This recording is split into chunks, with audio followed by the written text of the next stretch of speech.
So in 2004 I didn't know nothing about mental health. I was one of these people who thought, how can anyone get depressed?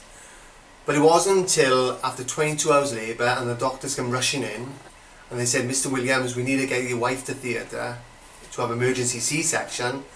It was the first time I actually ever had a panic attack. I've never experienced a panic attack ever before because I honestly thought I was going to lose my wife and baby.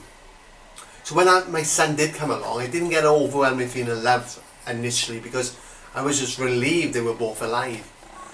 But what happened was my wife went on to have severe postnatal depression where she should have had a mother and baby unit to keep her and the baby together. But unfortunately that wasn't in place. So I had to give her work for 6 months, look after my wife, obviously the baby, the lack of sleep. I couldn't go to work, there's money worries coming in, and then I had a mortgage to pay, a new mortgage.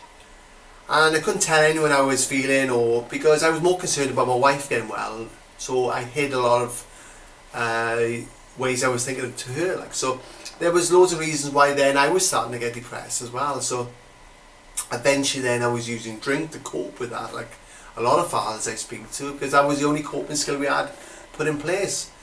And then eventually around about the 3 to 4 month mark, which is a really good time to ask a father how is he's feeling as well, because I was starting to get depressed myself, and also then I was starting to get these suicidal thoughts, thinking, would I be better off, will help me?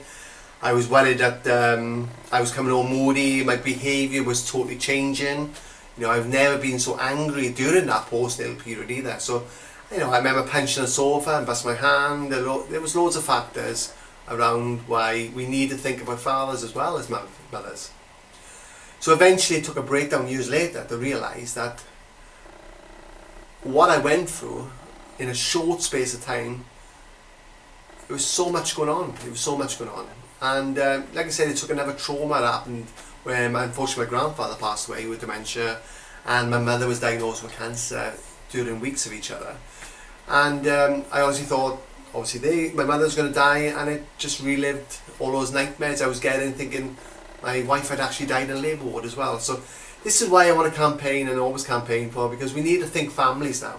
Because sometimes it's only the dad who is suffering, which can impact on the mother's mental health and the development of that child, I keep saying. And like I said in previous videos, the biggest killer in men under 45 is suicide. So let's think families now, think families, and I'm going to ask you, what are you going to do about it? What are you going to change? How are you going to look at this differently and ask dads, how are you? We need to start asking the father as well.